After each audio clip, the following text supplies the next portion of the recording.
Al Tablero con Fray Nelson. Cuando se habla hoy en día de la primavera árabe, se piensa en el norte de África y se piensa en países musulmanes. ¿Sabes una cosa? El norte de África fue cristiano, floreció en santidad y en una ciudad llamada Cartago, que queda en lo que hoy es el actual Túnez, tenemos a uno de los grandes testigos de los primeros siglos del cristianismo. Su nombre, Cipriano. San Cipriano, obispo y mártir, hoy aquí, al tablero con Fray Nelson. En la clase de hoy, San Cipriano. Vamos avanzando en nuestra octava temporada, aquí al tablero con Fray Nelson. Hemos dedicado esta octava temporada a mirar algunas páginas de los orígenes del cristianismo. Desde el tiempo de los apóstoles hasta nuestra época han pasado muchos siglos y no han sido siglos estériles. Cada época, cada cultura, cada siglo ha dejado su propia cosecha de santos, de buenos pastores, de héroes de la fe. Es un dato interesante, no hay un solo siglo que carezca de mártires, por ejemplo. Hoy vamos a referirnos a uno de los mártires del siglo III. Este hombre se llamaba Cipriano. Existe en Bogotá un barrio que se llama San Cipriano.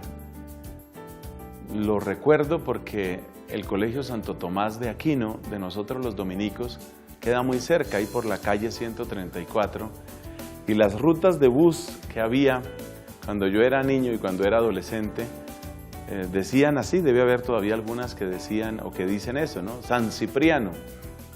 Yo me he preguntado varias veces, ya con el paso de los años, si la gente que vive en esos lugares conoce, aunque sea un poquito, de este hombre tan interesante, porque utilizar los nombres simplemente como etiquetas es algo bastante pequeño. Quizás se puede vivir de un modo más interesante, más fecundo, reconociendo el paso de la historia en nuestra cultura y en nuestra fe. Cipriano, ¿cuándo vivió este hombre? ¿Y en dónde vivió? Lo mismo que Tertuliano y lo mismo que Agustín, Cipriano pertenece a ese cristianismo de rostro intenso, ardiente, apasionado del norte de África, es decir, lo que corresponde sobre todo al país de Túnez, dando con la costa del Mediterráneo, por supuesto. Ahí en Túnez está una ciudad que se llama Cartago. Cartago es una expresión que viene de la lengua fenicia. Los fenicios, para que nos hagamos una idea de toda la historia que está detrás de esto, los fenicios fueron grandes navegantes. Ellos se movían con mucha facilidad y con mucha destreza por el mar Mediterráneo. Tuvieron su origen en el norte de lo que conocemos como Palestina, como Israel, hacia la región que hoy es Siria, Jordania. Ciudades típicamente fenicias son Tiro, Sidón, en la antigüedad.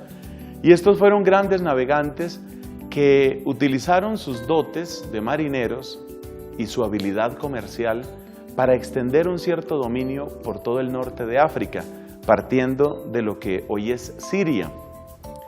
Decidieron fundar una ciudad de cierto renombre y de cierta importancia que fuera como una imagen de su propia cultura. Y en lengua fenicia, Cartago quiere decir la ciudad nueva, es decir, como un nuevo comienzo para esa cultura. La ciudad de Cartago, que tuvo esos orígenes valientes y al mismo tiempo altivos, llegó a crecer bastante y si uno se ubica en el mapa dónde está Túnez y dónde está Italia, se da cuenta que tarde o temprano tenía que presentarse un conflicto entre el poderío comercial y militar de Cartago y el poderío del Imperio Romano. Históricamente, esto es lo que da origen a las guerras llamadas púnicas, que tuvieron una enorme importancia, no solo como extensión del Imperio Romano, sino sobre todo porque fueron las guerras púnicas las que atrajeron al imperio a navegar, a meterse en las aguas. En las guerras púnicas, los romanos tuvieron que enfrentar toda una tradición marítima que tenían los fenicios en esta ciudad, en Cartago. Y por supuesto, la única manera de vencer a los cartagineses era en su propio terreno, que no era terreno, sino era agua. Así que había que aprender a ser marineros. Estas habilidades y este deseo de avanzar su imperio a través de las aguas tuvo gran éxito, y en su época de florecimiento, los romanos consideraban a lo que nosotros llamamos el mar Mediterráneo, lo consideraban como el Mare Nostrum, nuestro mar, decían ellos, también con un poco de arrogancia propia de sus victorias, el Mare Nostrum. De modo que después de aplastada la influencia, el poderío que pudiera tener Cartago, todo ese norte de África quedó completamente romanizado, si podemos hablar así, pero creo que la expresión sería más bien latinizado.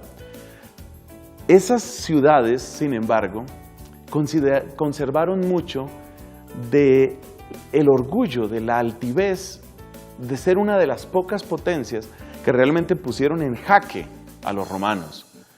De Cartago, por ejemplo, viene ese gran general llamado Aníbal, y esto significa un nombre que hacía temblar a más de un soldado romano. Ese pasado entonces de cierta grandeza quedó muy impreso en la memoria, alguien diría en el inconsciente colectivo del norte de África, y por esa razón nosotros vemos que la cultura latina, es decir, la cultura del Imperio Romano en África, tuvo una característica de altivez y una característica de gallardía, de valor, unas pretensiones que no se encontraron fácilmente en otros sitios. Otros sitios fueron conquistados, si se quiere decir, de manera más pacífica o con resultados menos espectaculares en términos de rebeliones o cosas de estas. Uno puede pensar, por ejemplo, en el caso de Julio César, después de que conquista a lo que es la actual Francia, que en aquella época se llamaba las Galias. Después de que Julio César conquista las Galias y establece de una manera brutal y abusiva, eso no nos digamos mentiras, establece el señorío romano sobre esa zona, pues realmente no hay muchas más revueltas. Es decir, Francia pasa a ser pacíficamente romana o romanizada o latinizada. No fue el caso con Cartago. La memoria y tal vez la distancia de las aguas hizo que quedara esa intensidad, esa fortaleza. Y eso es lo que hemos encontrado ya en un personaje que mencionamos en esta 8ª temporada, un personaje llamado Tertuliano. Lo vamos a volver a encontrar en el hombre que hoy queremos que nos sirva de referencia, Cipriano. Cipriano, ¿cuándo nació? Pues ese es un dato que no conocemos. Parece que nació a comienzos del siglo III, es decir, más o menos hacia el año 200, pero en eso no hay una certeza completa. Lo que sí se sabe es cuándo murió. Murió el 14 de septiembre del año 258. Y se sabe muy bien la fecha y se sabe muy bien el día, porque hubo muchísimos testigos del momento en el que fue martirizado. Cipriano es cristiano, por supuesto. Cipriano asume con una intensidad peculiar, con una radicalidad peculiar la fe cristiana, pero al mismo tiempo es heredero de toda esta tradición fenicia y cartaginesa, y ese venir de esa sangre se le nota en más de un aspecto. La época en la que vivió Cipriano no fue sencilla. Tuvo muchas dificultades, se le podría llamar una especie de campeón, porque tuvo que afrontar todo tipo de problemas. Para ubicarnos es necesario tener en cuenta que las prácticas que nosotros tenemos como personas civilizadas, digamos, y las prácticas que tiene nuestra iglesia, todas tienen una historia, es decir, todo tuvo una época en la que todavía no existía. Por ejemplo, hay procedimientos que la Iglesia Católica tiene actualmente para nombrar sus obispos. Se sabe que está la persona del nuncio, de su santidad, se sabe que hay unas consultas, hay documentos que van, hay estudios de perfiles y finalmente se necesita siempre la aprobación, por supuesto, del obispo de Roma. De otra manera, pues estaríamos hablando de un cisma. Bueno, ese procedimiento, cómo elegir obispos, eso no estaba claro. Y resulta que en ese norte del África había distintos tipos de tendencia. Podemos decir que lo que se daba, y eso fue lo que sucedió en el caso de Cipriano, era una especie de mezcla entre una consulta popular y una especie de votación entre los sacerdotes de la respectiva región. No era un procedimiento tan vertical ni tan establecido como el que tenemos ahora. Pero yo creo que la historia de Cipriano es ilustrativa de por qué se ha llegado a los procedimientos actuales. Resulta que cuando muchísima gente que conocía a Cipriano, podemos decir que por una especie de consulta popular, por una especie de unanimidad entre la gente sencilla y la gente pobre de Cartago, cuando la gente quiere o cuando los pobres prácticamente eligen a Cipriano como obispo, pues muchos sacerdotes no estaban de acuerdo con eso. O sea que la primera dificultad que él tuvo que abordar por esa época fue su propia elección como obispo, y ahí hubo bastante tensión y hubo bastante discusión. Una constante en la vida de Cipriano es que las dificultades por las que pasó siempre las pudo superar, pero siempre las superó desde algo que se llama una absoluta coherencia de vida. Es decir, cuando tú conoces a una persona que lleva una vida tan recta, tan generosa, tan honesta, tan transparente, un hombre que realmente tú sientes es un hombre de Dios, es un hombre de oración, casi que la sola autoridad moral es la que ayuda a resolver los conflictos. Y en el caso de Cipriano esto es importante porque él se vio envuelto en muchas controversias, por ejemplo, doctrinales. No siempre la postura que defendió Cipriano es la postura que quedó de manera más estable o definitiva en nuestra iglesia. Así que, pues, fue más bien la santidad de él, fue más bien su honradez, su absoluta rectitud de conciencia, su modo tan generoso de entregarse a la gente, lo que tuvo un gran peso para superar estas controversias. Pero muy pronto tendría que enfrentar enemigos de fuera. Por aquella época vamos a encontrar la gran persecución de un hombre llamado Decio. En plena mitad del siglo III, hacia el año 250 o 251, Decio lanza una espantosa, emperador romano, lanza una espantosa persecución contra los cristianos. La reacción de Cipriano extrañó a mucha gente, porque Cipriano, en vez de ir a presentarse allá, mátenme, tomó una actitud más prudente. Él dijo, no puedo dejar desatendida mi gente, y entonces se ocultó, y eso le valió muchas críticas. Pero si se quiere saber por qué se ocultó y qué salió de ese ocultamiento, hay que esperar unos minutos, porque ya volvemos con San Cipriano, un hombre intenso en todo el sentido de la palabra. Ya regresamos con Al Tablero con Fray Nelson. Seguimos con Al Tablero con Fray Nelson. Es bueno estar en contacto, es bueno saber de aquello que compartimos, qué llega realmente a tu corazón y a tu vida. Es bueno que nos cuentes también tus preguntas, tus críticas, tus sugerencias. Y siempre digo tus palabras de ánimo porque esas también se necesitan. Mira, para escribirnos, por favor, utiliza este correo electrónico. Es el nombre del programa, Al Tablero con Fray Nelson. Así todo seguido, sin espacios, sin guiones, @cristovision.org. Esa es la dirección. Al Tablero con Fray Nelson, @cristovision.org. Y quiero ofrecerte también otra posibilidad. Si quieres recibir evangelización católica todos los días en tu buzón, utiliza esta dirección, amigos@fraynelson.com. esto para evangelización católica todos los días en tu buzón con el favor de Dios.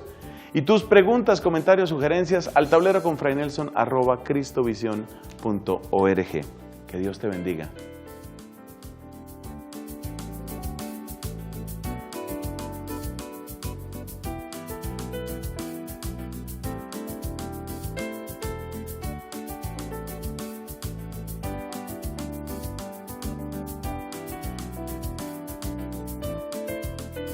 Paz y bien para usted, Fray Nelson. Quiero hacerle llegar mis más sinceras felicitaciones e infinitas gracias por sus programas, que me han permitido crecer en formación espiritual. Soy fiel seguidora suya y le doy gracias a Dios por compartir con usted desde la distancia. Quisiera que organizara un programa donde nos pueda ayudar a conocer más de la muerte y el purgatorio. ¿Y si son dos cosas diferentes? ¿Cuál es la diferencia? Mil gracias por su atención. Que el Señor Jesús le siga otorgando más santidad y espiritualidad en su compromiso ministerial. Gloria Edith Trujillo Méndez.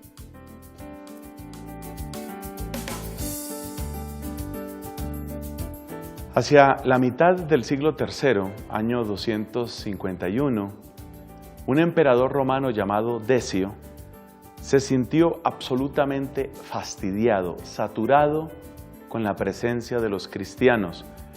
Para los romanos, la fe cristiana era una superstición, y una superstición que fueron viendo cada vez más peligrosa.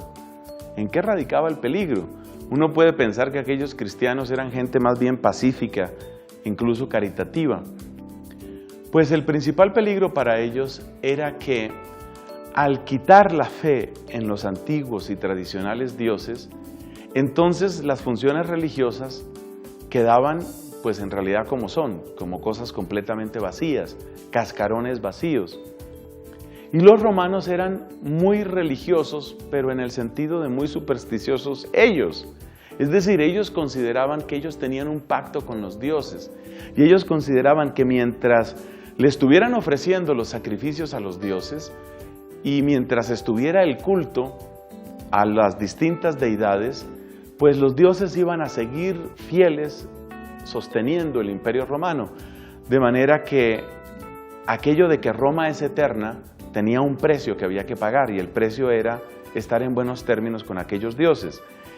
Como los cristianos obviamente se oponían a esa manera de ver las cosas, se les veía como una especie de progresiva erosión de las antiguas y nobles costumbres del imperio. Así que eran un peligro, y por eso Decio dice: hay que acabar con esta gente.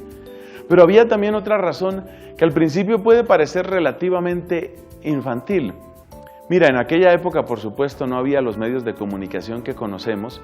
No estoy hablando solamente de la radio o la televisión, sino tampoco la imprenta. Entonces, no había manera que una persona viviendo en el norte de África supiera realmente qué era o quién era o qué pensaba o a quién se parecía el emperador que estaba en una ciudad a la que probablemente nunca iba a ir, la ciudad de Roma, que quedaba atravesando el mar Mediterráneo.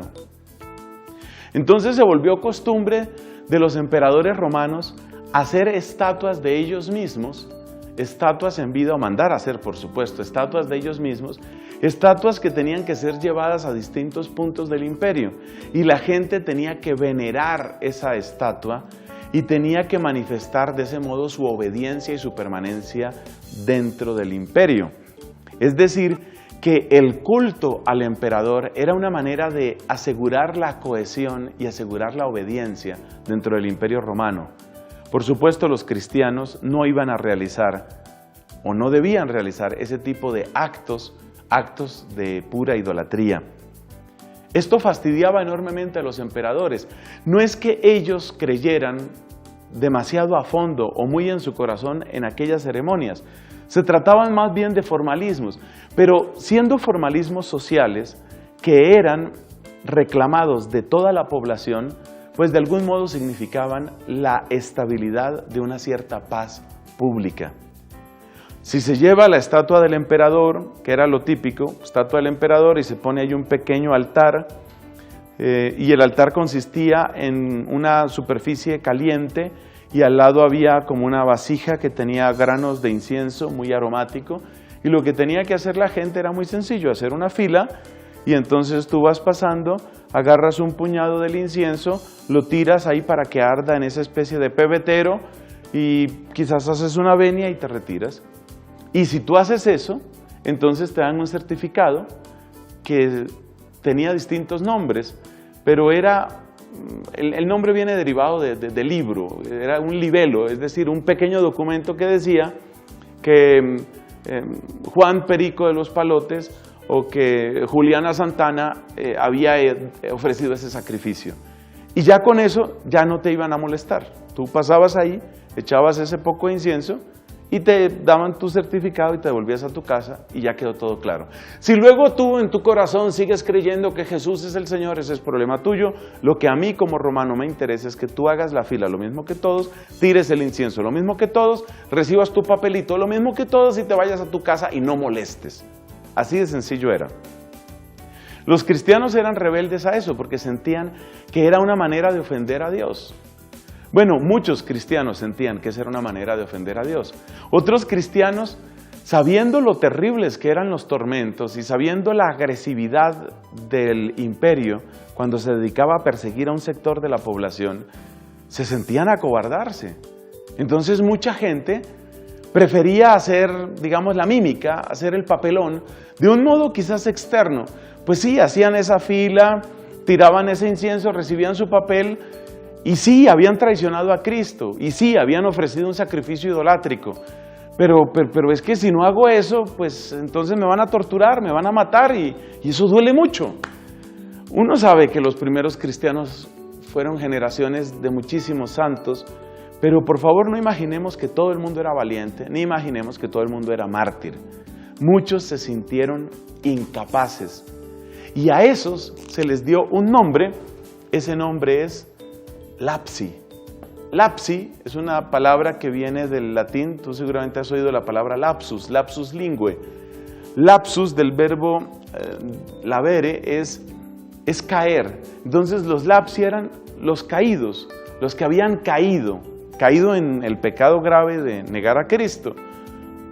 Habían caído en idolatría. Esos eran los lapsi. Entonces San Cipriano, que es nuestro personaje de hoy, pues se vio en una situación muy compleja. Porque, a ver, si viene una persecución que está localizada en una ciudad, y en esa ciudad hay muchos cristianos, y yo soy el obispo, ¿qué debo hacer? ¿Me presento para que me maten y queda toda esa gente desatendida? ¿O me voy y trato de, desde lejos, fortalecer y organizar a la gente? Cuando vino la persecución de Decio, Cipriano no ofreció sacrificio idolátrico, no lo hizo, pero sí huyó. Se mantuvo oculto y el secreto fue muy bien guardado. Y allá, desde su escondite, valiéndose de los excelentes servicios de una especie de espía, un personaje muy inteligente, que era un diácono de la iglesia de Cartago, pues Cipriano seguía gobernando la iglesia a través de ese diácono de una manera como subterránea. A algunos eso les pareció muy inteligente porque realmente la iglesia de Cartago había sufrido mucho, era una iglesia relativamente joven y necesitaba mucha guía. Además, se sabía que si el obispo Cipriano, es decir, el obispo de Cartago, moría, pues muy pronto, si nombraban otro obispo, la persecución seguía y también lo iban a hacer desaparecer. ¿Y qué iba a pasar con el rebaño si no hay pastor? En todo caso, fue una gran polémica lo que hizo Cipriano. Repito, él no ofreció sacrificio idolátrico, pero sí trató de protegerse en el momento de la persecución de Decio en el año 251. Una vez más, el hombre se ve envuelto en polémica. Esto tuvo muchas aristas, son muchos los nombres, muchas las personas implicadas. Aquí damos solamente unos elementos que son una invitación para que tú te enamores de la historia de la iglesia, para que quieras a tu mamá, para que quieras tu familia, tu iglesia católica. Ya si lo miras en tantas fuentes que hay, incluido internet, pues te vas a encontrar unas fuentes maravillosas y mucho más completas. Pues San Cipriano se salvó de esa persecución. La persecución de Decio terminó, pues básicamente por la muerte del mismo Decio. En esa persecución, pues murieron cantidad de clérigos en Roma, fue el lugar más violento, por supuesto. Cipriano se dedicó de nuevo a la predicación, se dedicó de nuevo a la caridad y una vez más, como ya lo dijimos, la increíble sinceridad, la increíble honestidad de este hombre, su profundo espíritu de oración, el amor de Dios que se veía en él, le ganó por completo el corazón de la gente. Es decir, las personas sintieron que lo que había hecho Cipriano era en realidad buscar la manera de protegerlos y de alimentarlos a ellos.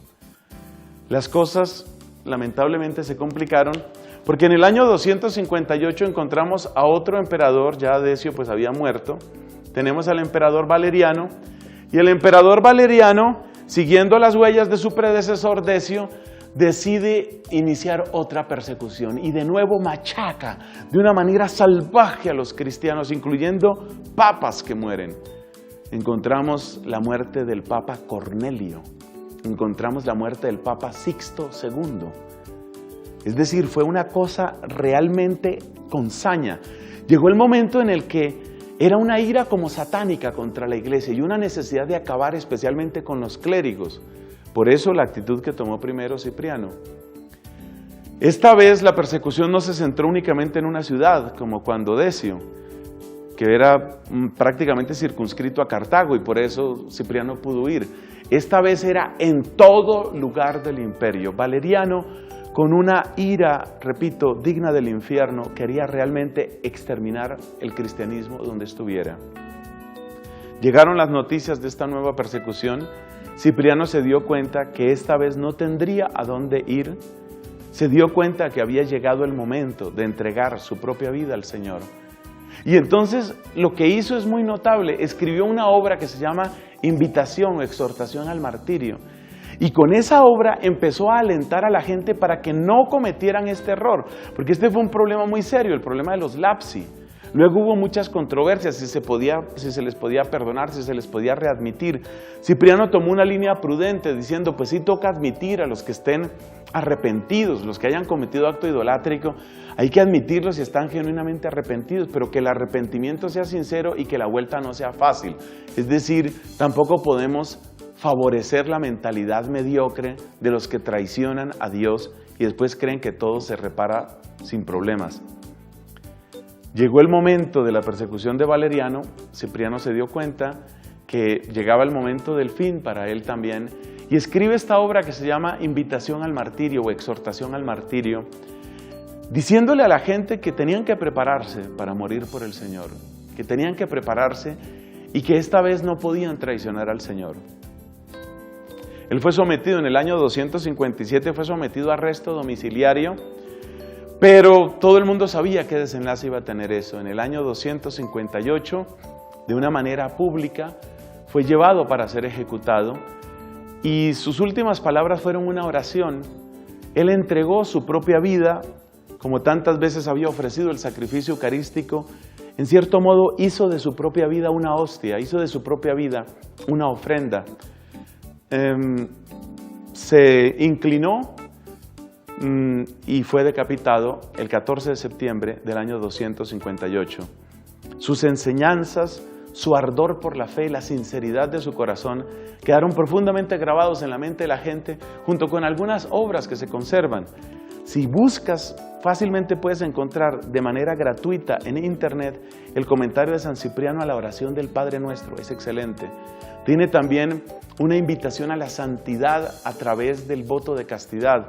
Tiene un tratado sobre las vírgenes, es decir, una invitación a vivir la pureza, no importa qué tan corrupto pueda parecer el mundo.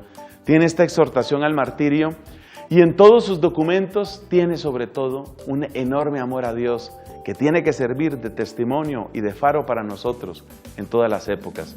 Así sea.